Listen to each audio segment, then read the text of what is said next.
Assalamualaikum warahmatullahi wabarakatuh. Haqqa tuqatih wa la tamutunna illa wa antum muslimun. Qala Allah ta'ala fil Qur'anil Karim, na'udzubillahi minasy syaithanir rajim. Bismillahirrahmanirrahim. Thumma awrasnal kitabal ladzina astafaina min ibadina faminhum zalimun binafsi wa minhum muqtasid wa minhum sabiqun bil khairati biiznillah. Zalika huwal fadlul qadir. Sungguh telah kami wariskan kitab itu kepada orang-orang pilihan di antara hamba-hamba kami. Kemudian di antara mereka ada yang zalim terhadap diri sendiri, ada mereka yang di pertengahan, ada mereka yang telah terlebih dahulu berbuat kebajikan atas izin Allah. Itulah keutamaan yang paling besar. Maha benar Allah dengan segala firman-Nya. Surat Al-Fatir ayat yang ke-32.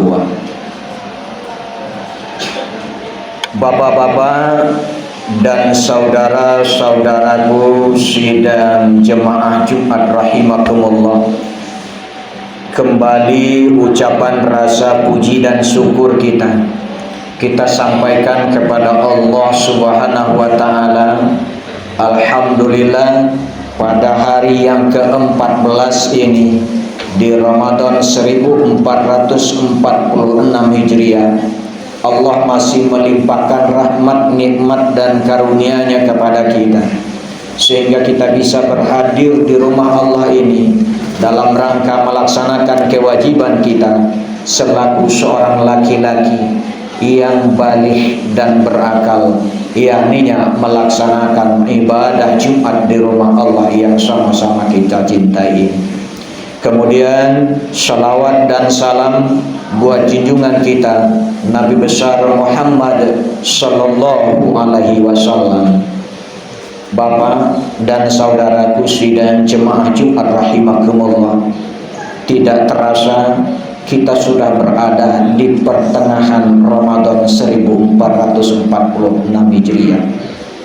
Dan biasanya di pertengahan ini ada satu malam yang kita sebut dengan nuzul Quran, tepatnya nanti tanggal 17 Ramadan tahun 1446 Hijriah. Itulah peristiwa yang akan kita peringati, nuzul Quran. Nuzul Quran, memperingati nuzul Quran, sesungguhnya kita mengenang bagaimana Al-Quran itu Allah turunkan sebagai pedoman hidup buat kita. Dimulai dari Lauhul Mahfuz ke langit dunia, Allah turunkan secara utuh. Kemudian dari langit dunia sampai nanti kepada Rasulullah Sallallahu Alaihi Wasallam melalui perantaraan malaikat Jibril, diturunkan Allah secara berangsur-angsur sesuai dengan kondisi dan pertanyaan yang disampaikan umat waktu itu. Berapa lama turunnya? 22 tahun, 2 bulan, 22 hari. Ada kala turun di kota Mekah disebut dengan ayat-ayat Makkiyah.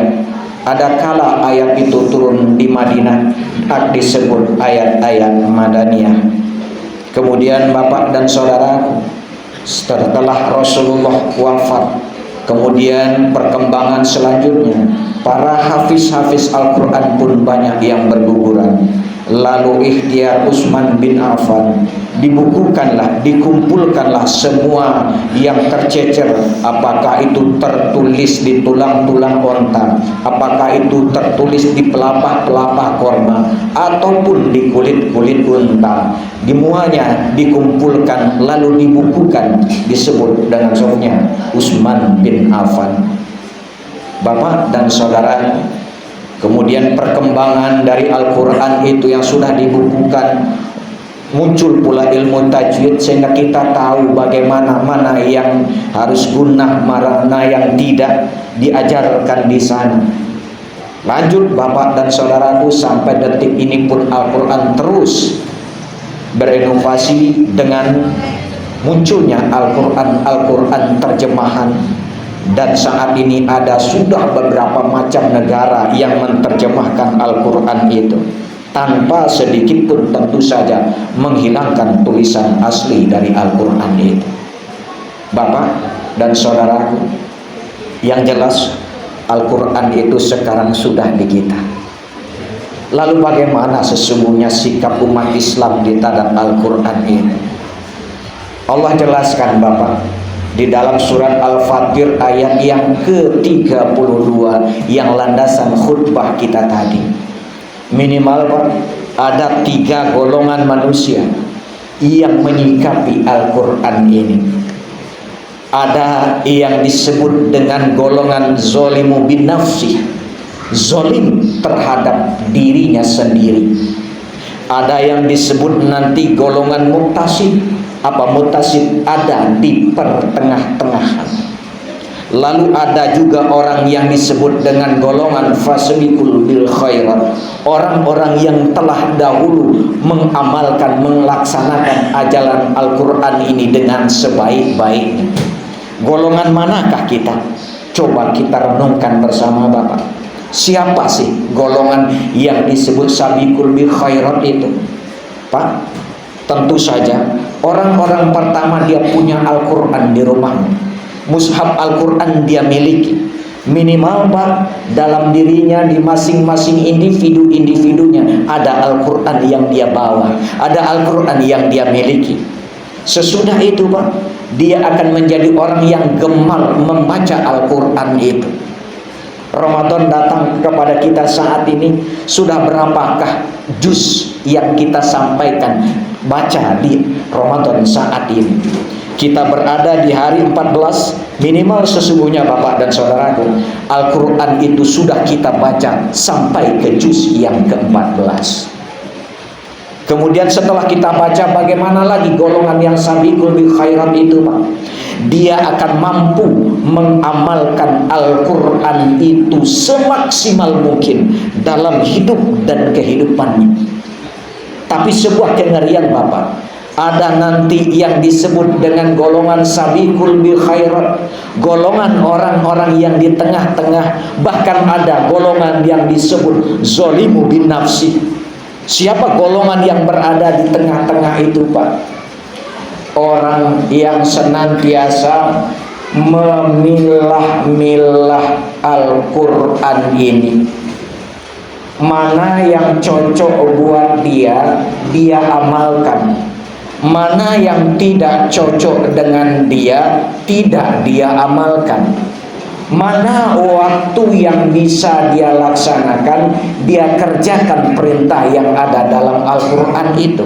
Tapi kalau tidak ada waktu dia untuk mengamalkan itu, maka dia tidak mau melaksanakan itu. Adakah orang-orang yang seperti itu Pak? Di Ramadan ini akan nampak oleh kita. Ketika di awal-awal Ramadan, mungkin di antara kita ramai datang ke masjid untuk apa? Mendirikan Ramadan.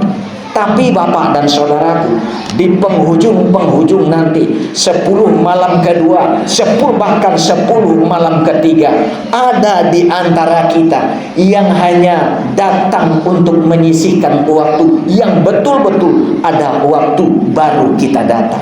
Kalau tidak, kita tidak mau datang penuhi panggilan Allah. Kemana kita sibuk? Mungkin saja kebutuhan-kebutuhan duniawi kita untuk memenuhi kebutuhan hari lebaran kah itu? untuk memenuhi kebahagiaan keluarga kita kah itu? Sehingga kita tidak mau datang ke rumah Allah ini lagi. Karena apa? Karena kesibukan duniawi kita. Itu golongan orang-orang yang mutaksib, atau mungkin orang yang zalimu binafsi sekalipun. Bapak dan saudara, padahal dalam Al-Quran Allah ingatkan kita, ada satu malam yang malamnya itu lebih baik daripada 1000 bulan. Pak, kapan malam Lailatul Qadar itu akan Allah turunkan? Dalam hadis Nabi, Bapak dan saudaraku, 10 malam terakhir setiap bilangan ganjilnya, di sanalah malam Lailatul Qadar itu Allah turunkan.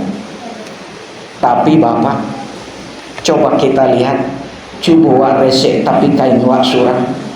Bagaimana kita menyambut kedatangan Lailatul Qadar itu?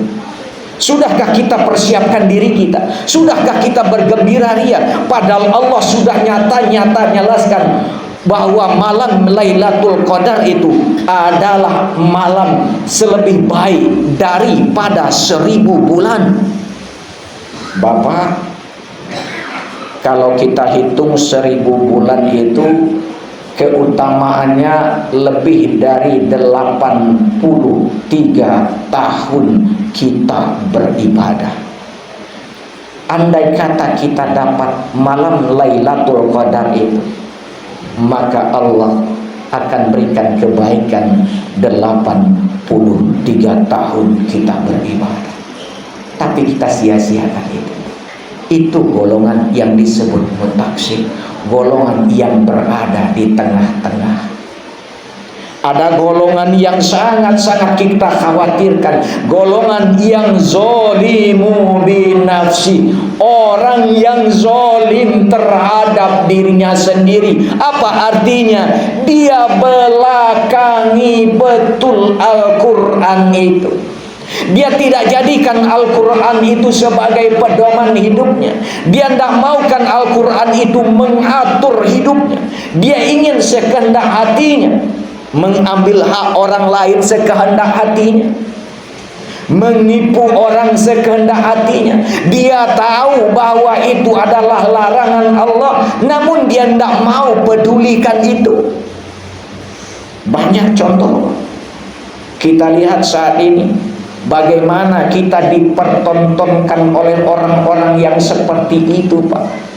Mengambil keuntungan duniawi ini dengan cara menipu orang lain, menipu rakyatnya sendiri, menipu warga Indonesia sendiri. Dia campur minyak pertama untuk mencari keuntungan dia sendiri. Belum selesai minyak pertama, ini muncul pula kecurangan dalam menakar timbangan minyak manis yang bernama merek minyak kita itu. Itu sesungguhnya Bapak mencerminkan dialah orang-orang yang zolimu binafsi. Kenapa khatib sebut itu orang-orang yang zolimu binafsi? Bapak dan saudaraku, bukankah Allah sudah ingatkan kita agar kita tidak mengambil hak orang lain itu secara paksa? Bahkan dalam hadis Rasulullah mengatakan, Bapak dan saudaraku, orang-orang yang seperti ini kelak Allah bangkrutkan nanti di yaumil kiamat. Bapak, apa kata Rasulullah? Atatsruna mal muflis, tahu tak kamu wahai saudaraku orang-orang yang bangkrut? Apa kata sahabat? Tahu ya Rasul, orang yang bangkrut itu adalah orang la dirham wa wala mata ya Rasul, orang yang tidak punya uang dan tidak lagi mendapatkan sarana untuk mendapatkan uang itu. Lah, kata Rasul, tidak. Bukan itu orang-orang yang bangkrut itu. Innal muflis min ummati ya'ti yaumil qiyamah bisolah bisiyam bizakah. Orang-orang yang bangkrut nanti di tengah-tengah umatku di hari kiamat, dia bawa sholatnya, dia bawa puasanya, dia bawa zakatnya, Tapi Bapak dan saudaraku, di satu sisi dia bawa dua buah dosa. Pertama dosa mulut, dan kedua dosa tangan. Dosa mulut membuat orang lain terkucil di tengah-tengah masyarakat. Apakah itu namanya fitnah? Apakah itu namanya gunjing? Apakah itu namanya riba? Dosa tangan ini yang paling bahaya, Pak. Dia mengambil hak orang lain tanpa hak dengan tangannya ini. Maka nanti Bapak dan saudaraku, orang-orang yang seperti itu akan didatangi oleh orang-orang yang dizoliminya di dunia ini. Ada orang yang diambil hartanya, lalu dia akan minta keadilan kepada Allah. Ya Allah, si fulan itu memang sangat dermawan di dunia ya Allah, tapi harta saya diambilnya ya Allah. Apa yang terjadi Bapak dan saudaraku? Maka kita akan mengembalikan harta yang kita ambil itu kepada orang yang diambil itu. Habis mungkin amal ibadah kita, namun masih banyak orang yang terzolimi oleh kita di dunia ini. Apa kata Rasulullah Bapak dan saudara? Keburukan orang-orang yang terzolimi oleh kita itu akan Allah berikan kepada kita. Satu Indonesia yang ditipunya, satu Indonesia yang dikicau. Nanti dia akan kembalikan itu kepada rakyat Indonesia. Dia akan kembalikan kepada masyarakat Indonesia. Tidak di dunia ini, mungkin di dunia ini dia bisa lepas dari jeratan hukum, mungkin saja. Tapi Bapak dan saudara, di jeratan hukum Allah nanti di mahkamah Allah tidak akan ada cara apapun untuk kita bisa melepaskan diri. Kita akan kembalikan itu, kita akan pulangkan apa yang kita ambil itu. Maka Bapak dan saudaraku, buat kita yang di lapis bawah ini, hati-hati Pak. Jangan nanti kita seperti orang yang disindir Allah di dalam surat Toha Pak, ayat 24 sampai 26. Allah menegaskan ketika nanti kita akan dibangkitkan Allah dalam keadaan buta, lalu kita protes, ya Allah, kenapa saya diakhirkan dalam keadaan buta, dibangkitkan keadaan buta, padahal saya waktu di dunia berada dalam keadaan melihat. Lalu apa jawab Allah? Dulu memang kamu melihat di dunia, tapi kamu berpaling dari ayat-ayat kami, maka pada saat ini kami pun berpaling dari kalian. Itu sesungguhnya Pak, golongan orang-orang yang zalimu bin nafsi itu terhadap Al-Quran. Allah akan bangkitkan dia dalam keadaan a'ma, buta, tidak bisa melihat, padahal di dunia dia bisa melihat. Maka Bapak dan saudaraku, golongan manakah kita nanti? Golongan zalimu bin nafsihkah kita? Atau golongan yang mu'tasidkah kita? Atau golongan yang sabiqul bil khairatkah kita? Kita introspeksi diri kita. Andai kata ada bertemu golongan mana kita? Kalau kita berada di golongan tengah-tengah, mari Bapak dan saudaraku, momen Ramadan ini kita manfaatkan untuk naik kelas kita pada golongan yang disebut oleh Allah sebagai sabiqul bil khairat itu. Fa'tabihu ya ulil absar la'allakum turhamun.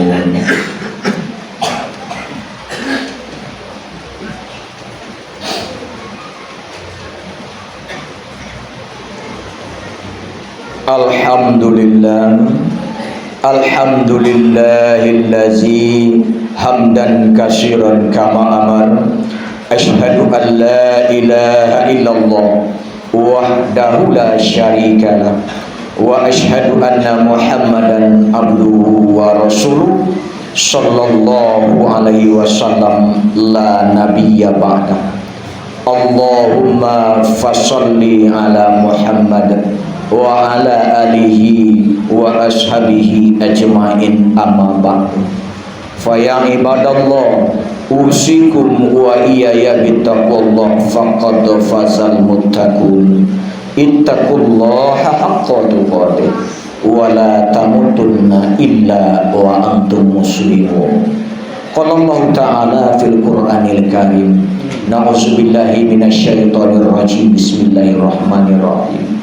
Wal 'ashr innal insana lafi khusr illal ladzina amanu wa 'amilus sholihati wa tawassaw bil haqq wa tawassaw bis sabr. Bapak, di dalam surat Al-Asr ini Allah bersumpah demi masa demi waktu, banyak kita berada dalam keadaan merugi. Sebelum kerugian itu kita alami nanti di hari kiamat, mari kita lihat apakah kita memang rugi di dunia ini. Sebab kalau kerugian itu sudah kita tahu nanti di hari kiamat, kita tidak ada sempat untuk memperbaiki diri, Bapak dan Saudara. Kerugian yang mana? Kerugian ketika kita berada dalam mengimani Al-Quran ini, dalam kita mengamalkan Al-Quran ini, berada di golongan kedua ataupun ketiga, golongan muktasid atau golongan zalimu bin nafsi. Itulah orang-orang yang rugi di dunia ini. Allah berikan petunjuk untuk dia hidup, karena memang dia lahir ke atas dunia ini, dia tidak tahu apa-apa. Maka Allah berikan dia petunjuk, pedoman. Zalikal kitabu la raiba fihi hudal lil muttaqin, sebagai petunjuk dan tidak ada keraguan terhadap kitab Allah itu. Lalu kita sifatnya berada di tengah-tengah. Kita pilih-pilih ayat yang sesuai dengan kita atau tidak. Kita melaksanakan yang sesuai dengan kita atau tidak. Atau ada waktu yang memang bisa kita laksanakan, kita laksanakan. Tidak ada waktu kita lalu kita tidak mau melaksanakan. Itulah orang-orang yang merugi, kata Allah. Atau memang orang yang membelakangi betul Al-Quran ini. Siapa orang-orang yang tidak merugi? Adalah orang-orang yang beriman, beramal soleh. Amal soleh tentu saja amal soleh yang berpedoman kepada Al-Quran dan Sunnah Rasul. Innallaha wa malaikatahu yushollu 'alan nabi ya ayyuhallazina amanu shollu 'alaihi wa sallimu taslima. Allahumma sholli ala Muhammad wa ala ali Muhammad kama sholaita ala Ibrahim wa ala ali Ibrahim wa barik ala Muhammad wa ala ali Muhammad kama barakta ala Ibrahim wa ala ali Ibrahim fil alamin innaka Hamidum Majid. Allahumma fil muslimina wal muslimat wal mu'minina wal mu'minat